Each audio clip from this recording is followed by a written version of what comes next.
so coffee tastes mighty good. That's not the reason why I've gotta get back up to that sugar shack. Hey everybody, Jim Tedesco here from Millennium County Railroad version 2.0. Well, I had to make some changes on my layout. It was inevitable. I mean, no matter what, you're always going to find something that you just don't like and you got to improve it. So in this case, it's my pass-through. So I've had so many problems with track alignment, and I said, you know what, this is just a bad system, at least for me anyway. So I tore it all out, and as you can see, somewhere here, it's gone.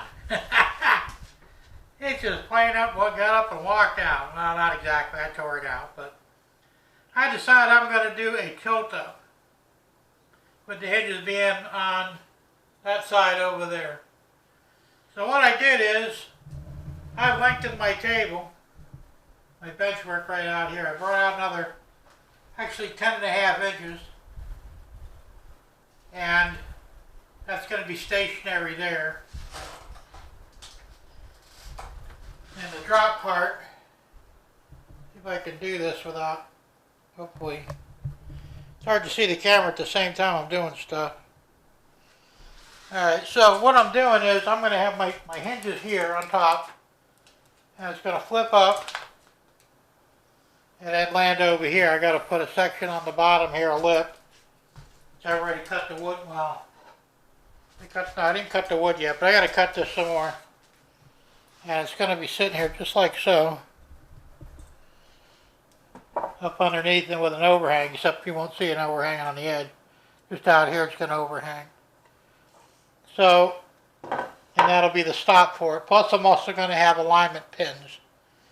I've been watching everybody's videos, looking at the way they do theirs, and I see good things in everybody's, but not perfect. So I'm going to try and make up for what I see as some of the negatives of how I think it should be done. Now, I'm not saying I can do 100% better than anybody else because, you know, who knows.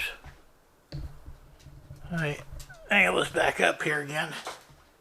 But I'm going to give it a shot because I just don't like the way the track is lining up. And I'll tell you, I know some of you guys actually do it where there's a curve and you made it up, but that is so troublesome. It's better to be straight on. And then when you drop the table down and you pin it, it should get perfect alignment every time. I'm also going to pin my track.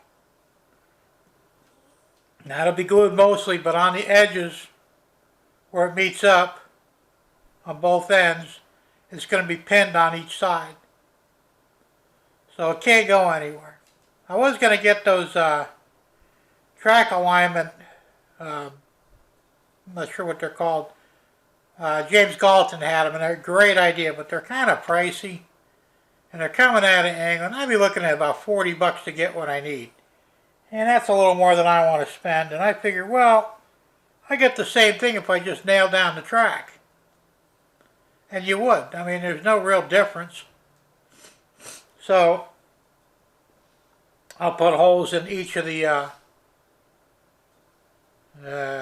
whatever you call them, each of the pieces of wood there.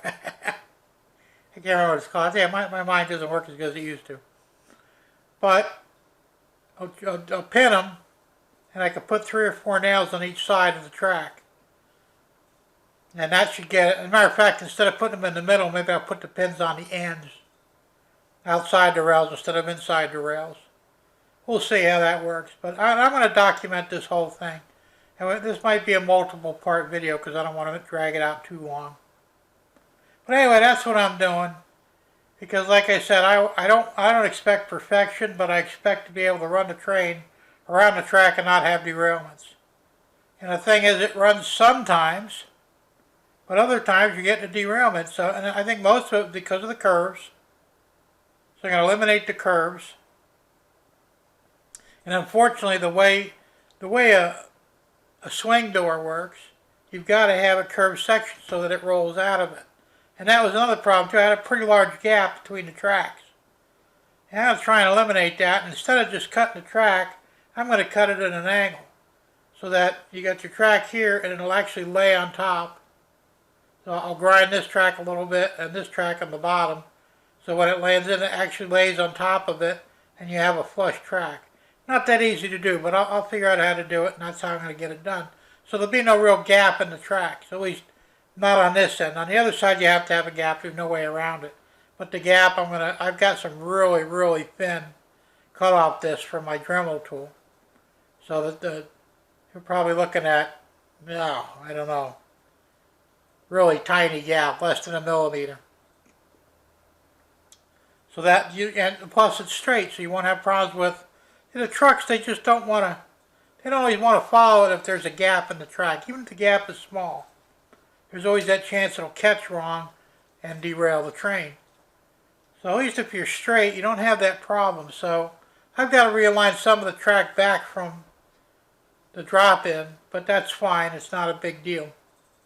And I wanted to change some of my curves anyway, because like I said, I had somewhat of a problem getting my steam engine around some of these curves on this end. On the other side, it's fine, because I got literally 30-inch radius. Here I tried for 30-inch radius. The only thing I have a 30-inch radius on is on the passenger rail. Now I'm not going to be pulling passenger cars with the steam engine. Oh, well, I might, you never know, but realistically, no. That's what the FA is for. So I've got literally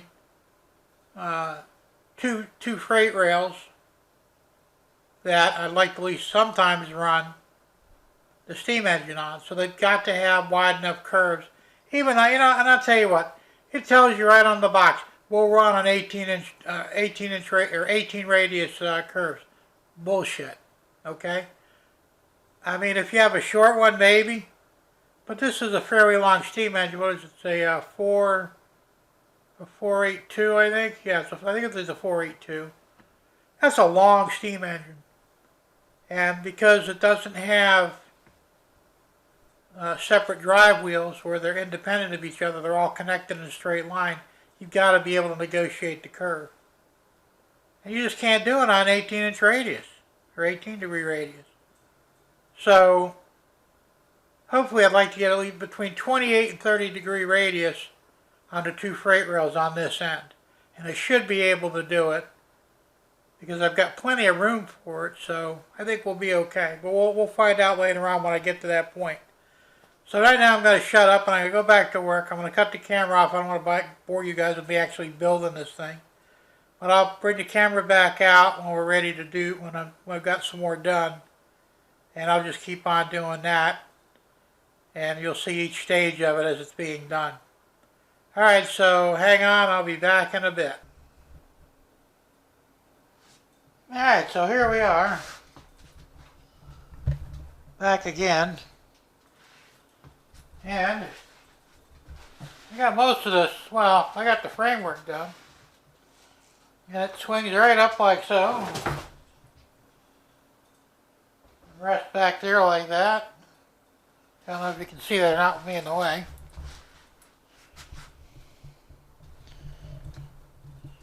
Yeah, see that? So that sits like that, and like I said, it swings right back down.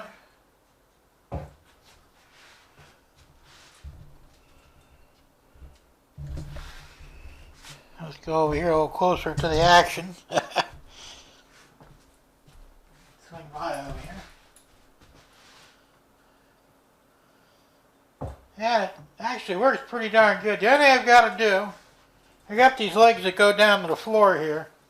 I got to trim about, maybe a 32nd of an inch off them. Because I'm not quite level here. I got a little bit of a gap. So I've got to get rid of that. Actually, it's probably going to be closer to 1/8 of an inch. Take that down, drop that a little bit, and that'll get it all nice and straight. And I'll probably do that tomorrow because it's getting kind of late. It's already 10 after 7 and I got to catch Tom's training things at 8 o'clock, so I don't want to really get too involved in this just yet. So we got that much done. And let's see, let me hold on just a second. Let me flip this up here. I'm going to pick it up the whole tripod. But that's what we got on the top. So I've got to put the wood on the top yet. Now, what I'm going to do with this, I've got this really close up here. See if you can actually see that. Really close up here to the top of the foam. Now, that's a little crazy because I should have probably I thought about going underneath the foam, but then I thought, you know what? I'm going to be screwing down the track in the wood anyway, so I really don't want to have to deal with the foam. So I'm going to use some of this fiberboard. You know, my favorite board here. I got a whole sheet of it in the garage. So I'm going to cut a new piece tomorrow. And it'll actually line right up, it'll almost line up perfectly with the top of the bench on both sides. So that seems to be the smartest way to go with this. And then I'll go ahead and I'll still use the rubber road bed like I've had before. And let me move over here some more. Gotta sit down. So let me swing back over here. You can barely see me anyway. Whoa. So that's the plan. And I'll probably work on that tomorrow. I was originally going to use the foam, and I said, you know, I really don't need it because I want to keep everything as lightweight as possible. And right now, if that thing weighs a pound, that would probably be a lot. It's very, very light. Structurally, it's very strong. And I've got lots of cross braces in there. But it's very light, and that's good. It probably weighs more like 2 or 3 pounds, but I didn't weigh it, so I'm just guessing. But it's very light, and that's what I wanted. I didn't want something heavy. There's no need for heavy. So it'll probably be a few days before I get around to doing a track on it. But the good news is I can actually, I don't know if I'm going to glue the track or just pin it, because I've got track nails here, plenty of them. And I might just go ahead and pin the track on that piece, which might be smarter to do. Like I said, I'm going to be using the rubber road bed that I've got. I've got plenty left over. There's a pogo. There's a pogo dog. It's the pogo dog. He's always in here. So that's the plan. So I'm probably going to turn this out as part 1 of the video. And then stay tuned in the next few days for part 2. And then I'll probably, I don't know if it'll be just a final part 2 or it'll be a 3-part. Depends how much I get involved with this. So I'll have to wait and see. Anyway, it'll keep your attention up anyway, right? So that's what I'm doing right now. So stay tuned for part 2, which will be coming probably in the next day or 2, possibly 3. And we'll go from there. Thanks for watching, guys. And as always, keep it on the rails. And we'll see you real soon. Bye. Say bye, Pogo. Say bye, Mr. Pogo. Mr. Pogo Dog. See ya.